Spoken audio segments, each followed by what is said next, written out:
G'day folks, Greg Budd from Bud's Baits here. Welcome to the African Lure Craftsman. In the ensuing episodes, we'll be taking you along while we design and handcraft timber lures and hopefully get out into the water to use them. I've designed lures for some of the big boys in the industry and I sell my lures worldwide. I'll do my best to show you some of the hacks I've learned along the way. Stay with us and experience the wonders of casting lures to bass, giant catfish, tigerfish in Zimbabwe, which I'm fortunate to call my home, and cross borders with us as we'll target the denizens of the deep all along the African coast in magical places such as Mozambique. Through it all, I'll share a bit of my daily life and business experience, which can be quite tough in Zimbabwe at times, as we take you along to run the daily gauntlet of survival. Subscribe and click the notifications button to stay with us. Hey good folk, welcome back to the African Lure Craftsman. As you can see, we're back in my fabulous workshop, and why we are here is because we're about to introduce you to a series of videos on workshop, the things you'll need to make lures, cabinets, spray booths, and all those things like that. We hope you're going to enjoy this series. Stay tuned. In this episode, we're going to be discussing airbrushes. One of the most important bits of kit you can have if you're going to build and spray lures would be this little item here. And there's a lot of chat on airbrushes. There's a lot of disputes on airbrushes, a lot of argument. I'm going to give you my 5 cents worth. Nothing is written in stone, but it's my experience and what I've found out, and I hope you'll take something from that. There's many types of airbrushes, as we all know. There's good Awatas, there's Badger, there's Posh, and I've had all of them, and I've still got them all. The Awata Clips is one of my favorites, had a bit bigger volume bottle, which I needed for some of the paint jobs I used to do, or many lures in a row that I used to do. The Badger 150 was another one of my favorites. That's over here. And then there's some old classics I've even got here as well, which do their job when you're doing finesse work. I mean, that's a Sprite, an Airbrushes Sprite. I don't know if any of you guys remember those, but those are quite ancient, and this one's in very, very good nick. But yeah, there's a whole variety, as we all know. Let me tell you something, in my experience, is that all of them are good, unless you go for the really cheap single action airbrushes that you do find in some locations. Airbrushes need to be cared for, of course. As long as you care for them, you've got a reasonably good airbrush. But I will say this, I'll say I have found some of the cheaper airbrushes are just as good as the more upper class brand name airbrushes.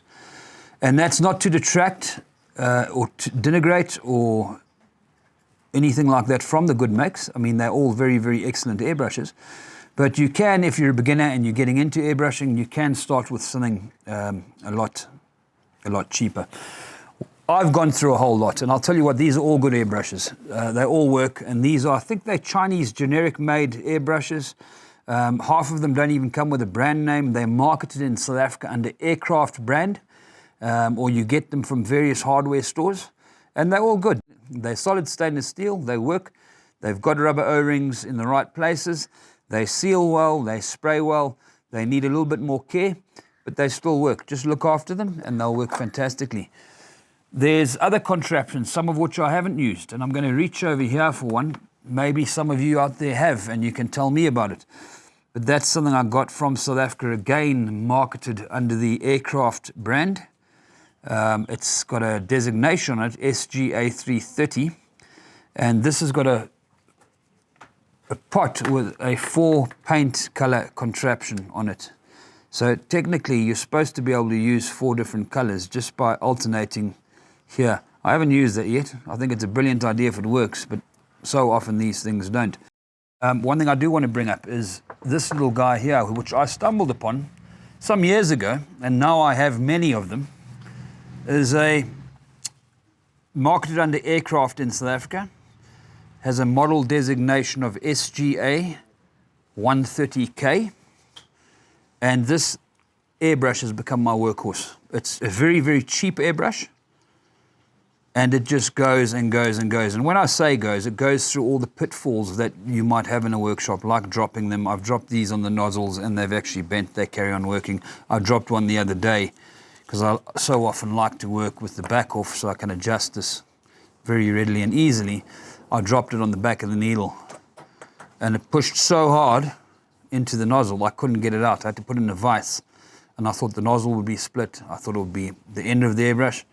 100%, no split in the nozzle, nothing. It was stuck in there, but I got it out eventually and it sprays fine. It sprays like the day I bought it. So that's a very, very good starter kit, I'd say, for anyone. Not even a starter kit. That's a very, very good airbrush even for a professional. And I use this with solvent-based paints. I clean them thoroughly with solvents. I very rarely wash them out with water. And they go on and on and on. So even for a professional workshop, I would recommend these. I've said before that you can't get anything in Zimbabwe. So what I tend to do is I order them in batches. They're so cheap. They're literally 700 Rand in South Africa, which would equate to maybe $40 US, 40, 50 US. And what I do is I just order 2 or 3 at a time. And I've still got new ones sitting there because they never break. So I'm going to stop ordering them now. But that's a fantastic piece for anyone, as I've said before. And it has really, really got me through some tough times when other airbrushes, including some of the other brands, can't spray. They can't spray pearlescence or they can't spray glitter. And that comes with several nozzles as well. Comes with a 3 and a 5. And I use it with a 3 mainly, even for the pearlescence and glitter. And it just seems to spray on and on and on. So that's your baby there. And the other big thing that people talk about is whether to go for a gravity fed airbrush, which come in many forms, as we've seen, like so, or to go for a siphon feed using the Venturi effect with a cup, a detachable cup. And depending on your cup and your cup size and how much paint you need to use, I find them both as easy to clean, both as easy to use, so I'm not really that fussed. So again, that comes down to personal opinion. I use all of these constantly. I use them for different things. This is the aircraft one I mentioned earlier, which I use for everything, basically. I use this for priming wood, for priming wooden lures. I use it for spraying my paints, and it can do very fine detail as well. And I use it for doing any lacquers or 2K clear coats I might be using as well. It handles all those tasks perfectly. But again, having said that, so did the siphon feeds as well. So it comes down to personal choice, really. What you're comfortable with, what you think fits your hand better, and basically what you can afford. So the next thing is the cleaning factor. I mean, how easy it is to clean these. We'll go through a process at some stage about cleaning. But one thing I will say about these guys, and it's the one I'm harping on so much about, is that this guy, because of the nature of the work I do, and I'm flitting from pillar to post the whole time, either painting, either sanding, selecting wood, whatever I might be doing, epoxying lures in the cabinet. I don't always have the time to clean these thoroughly, and these guys have really impressed me in that they just don't seem to really need that much attention, or the attention you have to give to other airbrushes. I'll run this through with solvent after my paint. I'll do a bit of a pressure back spray, block the nozzle, get some bubbles running in the cup, get all the paint out of the nozzle, and I'll spray that through. I'll put in some more solvent, I'll wipe it out with a cloth and an earbud and get that all cleaned up until it's spraying clear, and I'll put it aside. Technically, what I should be doing is taking that to the kitchen, running some warm water through it with some dishwasher liquid, cleaning it, and that is the way to go. But as I've said, in my line of work, I don't always have the time, and this guy hasn't failed me yet. So very, very good airbrush, very impressed with that guy, but also impressed with the others as well. They do need a bit more attention when it comes to cleaning. And as I've just said, the process I've run through with something like the cheaper ones, or even some of the better airbrushes out there, because they're expensive, I guess you want to look after them, and maybe that's when you do run them to the kitchen, get some warm water, get some dishwashing liquid after you've sprayed solvents or even water-based paints, and you just get them as clean as possible. That way they're going to carry on working time and again, and you won't have to be forking out for airbrushes all the time as I do. I must say, though, that most of my airbrushes haven't gone through lack of care. They've gone through a small accident here, knocking something over, the airbrush falls to the ground, a nozzle bends or breaks off on occasion, and things like that. But it is, as I said before, the very best or the most important piece of kit you can have in your workshop, and something you've got to pay attention to. So I hope that's helped you in making a selection, or if you guys out there already experienced lure builders, and I'm sure most of you are, perhaps it's given you a bit of an insight into the fact that some of these basically generic Chinese, I think they're Chinese, airbrushes are pretty good.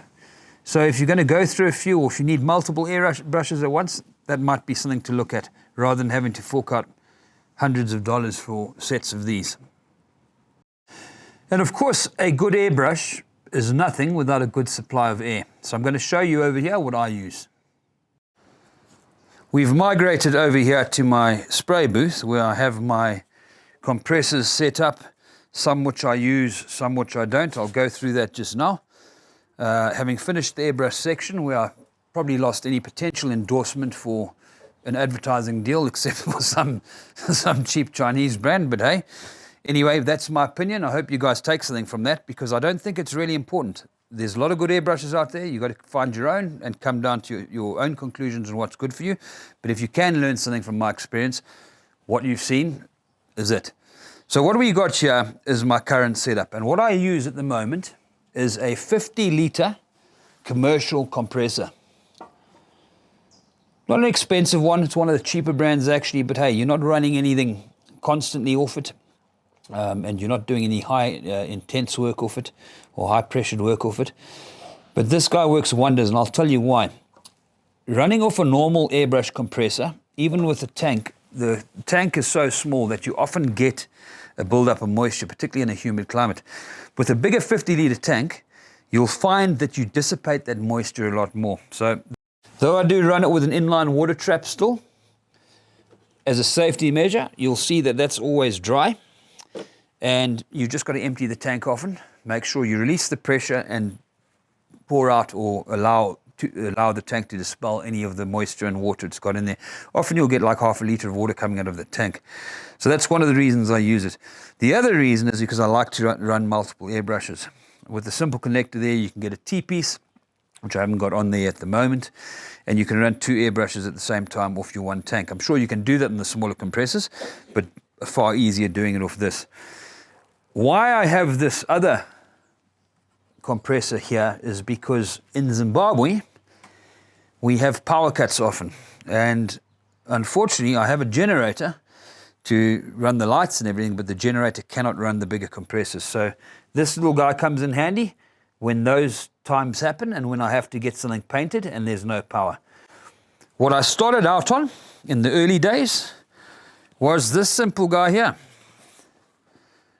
A Testor Aztec modeler's compressor.